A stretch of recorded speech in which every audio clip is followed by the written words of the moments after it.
Bonjour à tous. Voilà, aujourd'hui, je reviens suite à... je crois que ça fait au moins 4 semaines que j'ai pas fait de vidéo. Mais j'étais en voyage, après ça j'ai eu la grippe. Oui, on peut avoir la grippe à Los Angeles. Voilà, après ça, ben, j'ai eu pas mal de castings. J'étais super contente quand je suis rentrée de voyage. Ça a été vraiment super. Pour ça, je peux remercier 1000 fois mon agent commercial ici à Los Angeles. Elle est vraiment incroyable. Elle arrête pas de me trouver plein de castings, donc c'est génial, formidable. Euh, alors j'avais une question de Saïd aujourd'hui. Merci Saïd pour toutes tes questions, j'adore.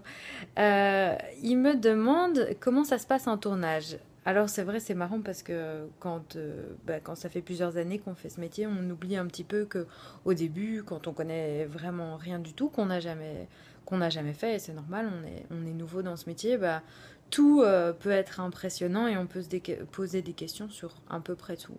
Donc comment ça se passe en tournage? Ben, en général, avant d'avoir tournage, vous avez un casting. Euh, donc un casting, comment ça se passe? Ben, souvent, soit si vous avez déjà des rencontres, des connexions via votre école, via un agent, via des amis qui travaillent dans le milieu, ben, vous êtes contacté ou bien alors vous postulez sur des sites de casting. Puis une fois qu'on vous appelle, qu'on vous envoie un message, souvent par mail, par email, on vous dit voilà, viens à tel endroit, tel jour pour passer le casting. Et en général, on vous dit pour quel personnage, parfois pour quel projet et un petit peu plus d'informations, mais vous avez vraiment un nombre très limité. Vous avez l'âge du personnage, peut-être son rôle dans l'histoire ou quelque chose comme ça. Vous allez au casting. Quand vous allez au casting, vous êtes reçu par le directeur de casting. Le directeur de casting, il a été choisi par le réalisateur. Il connaît exactement tous les personnages de l'histoire. Et c'est lui qui va décider un peu, c'est comme quand on peint un tableau, quelle couleur on va mettre dans le tableau. Ben là, lui, il va se dire, bon, ben, toutes ces couleurs-là vont ensemble. Donc ici, le directeur de casting, il va regarder chaque tempérament d'acteur, chaque force, chaque euh, comment dire couleur de personnage, parce que c'est vraiment ce terme-là qu'on emploie, chaque couleur de personnage, et il va essayer de les mettre tous ensemble et de faire le plus beau tableau possible pour qu'à l'écran, il y ait des choses magiques qui se passent. Parfois, on met des gens à l'écran, parfois il y a des acteurs qui sont formidables, et on les met tous les deux à l'écran ensemble, et comme leurs énergies sont trop semblables, leurs couleurs de jeu sont trop semblables, ça marche pas. Ça fait quelque chose de bizarre. Donc c'est vraiment la responsabilité du directeur de casting. Donc le directeur de casting, il attend de rencontrer l'acteur pour qui il est et de voir un petit peu à quel point il peut être vulnérable devant lui. Parce que devant la caméra, il va devoir être vulnérable devant parfois une équipe de 70, 150 personnes, peu importe. Donc là, c'est la première étape, c'est le casting. Souvent, après un casting, vu qu'on vous a vu une fois et qu'on veut vous revoir avec peut-être d'autres personnages ou avec maintenant une idée plus claire de ce que va être le casting complet et toutes les couleurs, on veut vous revoir. Donc on fait un callback. Après le callback, ici aux États-Unis, il y a encore un troisième passage qui s'appelle le avail. Et quand vous êtes en avail, en général c'est available, c'est en général parce qu'il reste peut-être une autre personne et vous. Et là, c'est vraiment à la toute fin, ils veulent voir négociation de salaire, des choses comme ça, pour voir qui ils vont choisir au final. Donc du coup, vous arrivez sur le tournage, si vous avez été choisi après, ça c'est génial, on vous envoie un email, on vous dit c'est vous qui avez été choisi, etc. Juste avant le tournage, souvent vous allez aller voir les costumières. Donc vous allez aller rencontrer la costumière, elle va essayer plein de costumes sur vous, voir votre taille, etc., ce qui vous va, ce qui vous va pas, pour pouvoir être sûr que sur le tournage, il n'y ait pas de problème à ce moment-là, quand on se pose ces questions-là. Comme ça, quand vous arrivez sur le plateau de tournage, tout est déjà prêt, on sait exactement, on fait même parfois avant, on vous demande d'envoyer des photos avec vos cheveux attachés, lâchés, comme ça. Une fois que vous arrivez sur le plateau pour pouvoir vraiment jouer, il n'y a plus de questions de maquillage, il n'y a plus de questions de costume, quoi que ce soit. Parfois aussi, ce qui arrive, c'est qu'on fasse une lecture avec toutes les personnes qui ont été choisies pour le casting. Donc, ça peut arriver que toutes les personnes soient contactées Et chacun reçoit, autour d'une grande table, comme dans une salle de réunion, chacun reçoit un exemplaire du, du- du script en entier. Et là, toutes les personnes vont lire leur rôle. Et c'est la première fois qu'on va vraiment voir tout ce que ça va donner l'ensemble du film avec toutes les parties.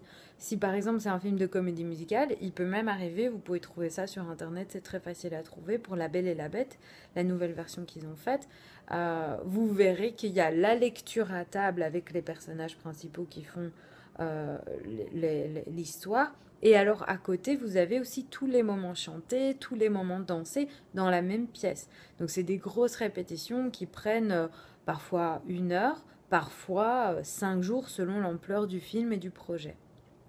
Donc ça, c'est une lecture. Bon, on lit pas comme si on lisait comme ça. On lit vraiment avec l'intensité du personnage. Après ça, une fois que vous avez fait la lecture, que vous avez rencontré tout le monde, bon ben là, vous vous préparez à faire votre rôle. Si c'est un rôle important ou que vous avez envie, que ça vous parle, vous pouvez vous faire aider d'un coach pour préparer votre rôle. Parfois, vous allez voir votre coach 1, 2, 3 séances et il va vous aider à vraiment comprendre le personnage et peut-être si vous avez des questions, des choses qui vous mettent mal à l'aise, qui vous stressent ou quoi, mais vous pouvez les partager avec quelqu'un. Parce que sinon, une fois que vous arrivez sur le plateau de tournage, bon, bah, c'est le moment de tourner. On ne pose pas 150 questions pour savoir oui, mais qu'est-ce que je dois faire, comment. Bien sûr, vous pouvez toujours poser des questions au réalisateur si vous ne comprenez pas quelque chose. Mais les questions de fond sur le personnage, on ne les pose pas à ce moment-là. Ça peut arriver qu'il y ait des répétitions. Donc ça peut arriver que le réalisateur décide de faire des répétitions avec les acteurs. Et donc dans ce cas-là, bah, vous allez avoir justement les répétitions pour poser des questions. Mais parfois on n'a pas le temps de répétition. On arrive sur le plateau de tournage et on tourne. On fait toujours une répétition ou deux sur le plateau de tournage, mais c'est juste on lit, on fait machin, hein, c'est pour être sûr que que le dialogue passe bien dans la scène, etc. C'est pas le moment où on va commencer à se poser sur le personnage, des choses comme ça. Ça doit être fait en amont. Donc on arrive sur le plateau de tournage. À chaque fois qu'on arrive sur un plateau de tournage le matin, on est accueilli normalement par le second assistant. Le second assistant réalisateur, c'est lui qui va faire vraiment c'est lui qui va accueillir les acteurs quand ils arrivent et les diriger vers la make-up artiste et vers la coiffeuse et l'habilleuse ou l'habilleur ou le coiffeur, peu importe. Je dis au féminin parce que c'est souvent plutôt comme ça, mais c'est vraiment peu importe. Il y a aussi plein d'hommes qui font ça. Donc, donc après, on arrive, on se fait maquiller, on se fait coiffer, on se fait habiller, et puis on est validé par chaque responsable de chaque division, et puis on est validé par le réalisateur. À ce moment-là, on est prêt à tourner. Souvent, il est marqué PAT. Donc, vous avez l'heure à laquelle vous devez arriver sur votre feuille de service. La feuille de service, c'est une feuille que vous recevez avant le jour de tournage, souvent la veille, tard le soir, parce que ce sont les premiers assistants qui font ça avec la production et qui vous les envoient la veille. Parce que s'ils sont déjà en train de tourner, ils ne peuvent pas savoir à quelle heure ils vont commencer le lendemain en fonction de l'heure à laquelle ils ont terminé la veille. Donc du coup, vous recevez souvent votre feuille de service très, très tard la veille de tournée et ça vous indique à quelle heure vous devez être sur le set le lendemain et à quelle heure vous devez être PAT, donc prêt à tourner. En général, il y a entre une demi-heure et 1 heure selon l'intensité de votre maquillage, habillage, etc. et les retards éventuels. Donc vous arrivez sur le plateau, votre scène. Toute l'équipe, en général, ils se connaissent déjà, vous connaissez personne, donc vous dites bonjour à tout le monde, mais ils n'ont pas vraiment le temps de se présenter en général parce qu'ils sont tous très occupés par leur travail. Vous allez toujours avoir une bonne relation avec le réalisateur, c'est lui qui va vous parler, vous donner les indications. Avec le premier assistant, c'est lui qui va vous faire... c'est lui qui va dire attention, silence, ça tourne, etc. C'est le réalisateur qui dit action et qui dit couper parce que c'est lui qui dirige la scène, mais c'est pas lui qui dirige le plateau. Le plateau, c'est le premier assistant qui le dirige. Et entre parenthèses, la personne qui va vous faire signer votre contrat, avec qui vous allez discuter le prix voilà, du tournage, machin, etc., c'est la production. Ça n'a rien à voir avec le réalisateur, etc. Donc une fois que vous êtes sur le plateau, ce qui va se passer, c'est que vous allez faire une répétition avec vos partenaires, surtout pour voir un petit peu si le dialogue va bien, si les déplacements, comment vous allez vous mettre dans la scène, etc. Puis ils vont placer la caméra, puis ils vont placer les lumières, puis ils vont placer et tout. Donc c'est pour ça qu'en général, ils regardent toujours un petit peu comment les acteurs vont se déplacer avant de pouvoir mettre tout leur bazar, parce qu'il faut faire l'installation du plan. Donc en général, on répète une ou deux fois, puis ils installent le plan, et après on est prêt à tourner. Une fois qu'on est prêt à tourner, bon ben là, il va y avoir plusieurs prises. Les prises, c'est soit parce que ils ont des indications en plus à vous donner, parce qu'au niveau de l'acting, vous n'aviez pas compris quelque chose qu'ils avaient demandé ou quoi, ou parce que dans vos déplacements au niveau du cadre, vous n'étiez pas au niveau du cadre, il y avait des choses comme ça. Mais après, il y a aussi plein de choses qui se passent qui n'ont rien à voir avec les acteurs et qui font qu'on doit refaire la prise, refaire la prise. Parfois des problèmes de son, parfois des problèmes d'image, d'éclairage, souvent les problèmes de son, surtout quand c'est en extérieur. C'est pour ça que c'est important d'essayer de garder une certaine fraîcheur à chaque fois que vous faites une nouvelle prise, donc de refaire avec autant d'intensité que la première fois. Et alors, ce qu'il faut aussi toujours bien garder en tête, c'est qu'ils vont faire des prises de votre partenaire, de vous, en gros plan, plan large, etc. Donc il faut vraiment bien faire attention quand on est sur un plateau à l'énergie. L'énergie quand on est sur un plateau, c'est le plus important pour un acteur. Parce que si vous arrivez le matin, vous êtes hyper excité, content d'être là, machin et tout, super énergie, et vous faites la même scène toute la journée, en fin de journée, vous êtes fatigué, machin et tout, ça va pas être raccord avec le début de journée où vous étiez super, machin.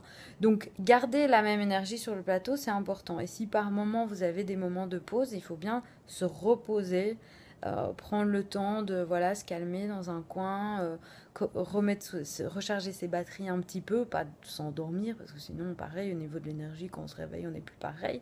Donc voilà, mais vraiment prendre le temps de recharger ses batteries, se remettre bien concentré, centré pour pouvoir être à fond sur le tournage. Après, tout dépend du nombre de jours de tournage que vous avez. Ce qui est assez agréable sur les tournages, plus professionnels, c'est que vous allez avoir quelqu'un qui vient vous chercher le matin chez vous pour vous conduire sur le plateau. Pourquoi? Parce que sur un plateau, une fois qu'on a commencé à tourner, après ça change un peu maintenant avec toutes les technologies de réalité virtuelle et tout ça, mais si le réalisateur meurt ou tombe malade ou je sais pas quoi, la pire des catastrophes pendant un tournage, on peut remplacer le réalisateur.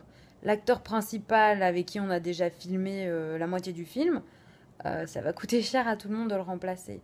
Donc pareil, quand vous êtes en tournage, prenez pas de poids, prenez pas de coups de soleil, ayez pas de comportement dangereux, allez pas sur une moto faire n'importe quoi, vous blessez pas, ne prenez pas des énormes cuites, donc vous avez du mal à sortir le lendemain, une sale tronche, parce que tout ça, si vous n'êtes pas prêt à tourner, si vous pouvez pas venir sur le plateau, il n'y a personne qui peut faire votre rôle.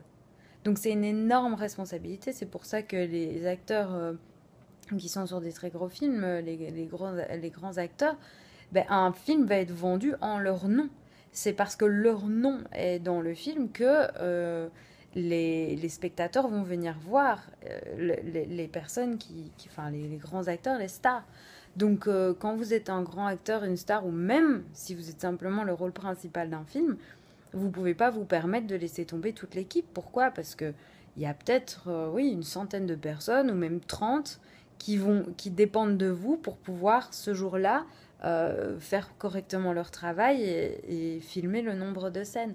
Donc vous avez une grande responsabilité et c'est un peu un honneur quoi, d'être les acteurs principaux sur un film. Donc en général, il faut quand même être à la hauteur de ça. Et pas faire n'importe quoi. Et après, après, vous entendrez plein d'histoires de Gérard Depardieu où il est arrivé, il était bourré. C'est pas quand il a commencé, c'est quand il était déjà Gérard Depardieu Et que c'est vraiment le seul, parce qu'il est Gérard Depardieu, qu'il peut faire ci, il peut faire ça. Maintenant, il y a plein de gens comme ça qui vont faire n'importe quoi quand ils vont arriver sur des tournages, qui vont se comporter comme des cochons, et après, ben, j'ai rien contre les cochons, mais les vrais cochons, je veux dire. Mais après, on les engage plus sur des projets, parce que c'est juste, personne n'a envie de travailler avec eux, parce que faut les appeler, ils sont en retard, enfin, on préfère... il y a tellement de gens qui ont envie de faire ce métier qui sont formidables que voilà, c'est plus sympa de travailler avec quelqu'un qui en plus avec qui c'est facile de travailler. Donc ça aussi par exemple quand vous allez passer le casting, ben c'est cool de montrer au directeur de casting qui vous êtes pour du vrai, que vous êtes quelqu'un qui arrive à l'heure, qui est préparé, qui est propre, qui sent bon, qui est agréable, souriant, qui fait bien son travail, qui fait ce qu'on lui demande, qui est malléable, tout ça. Donc voilà, après, une fois que vous finissez le tournage, le tout dernier jour où vous avez fini de tourner, en général, l'équipe dit « Et c'était la dernière prise de machin bidule truc ». Et l'équipe vous applaudit, ce qui est assez agréable parce qu'en général, vous avez passé plusieurs jours et tout, vous êtes investi dans le film et c'est vraiment très très chouette. C'est un moment qui vous brise le cœur aussi parce que voilà, vous êtes hyper heureux, en même temps c'est la fin de l'aventure. Et après ça, commence l'attente parfois de 1 an, de 2 ans avant que le film sorte. Et puis quand le film sort, ben voilà, il y a toute la promotion du film, des choses comme ça. Ça, la promotion du film, parfois vous en faites partie, parfois pas. Voilà, si vous n'avez pas un rôle assez important, personne ne s'intéresse au fait que vous soyez là ou pas.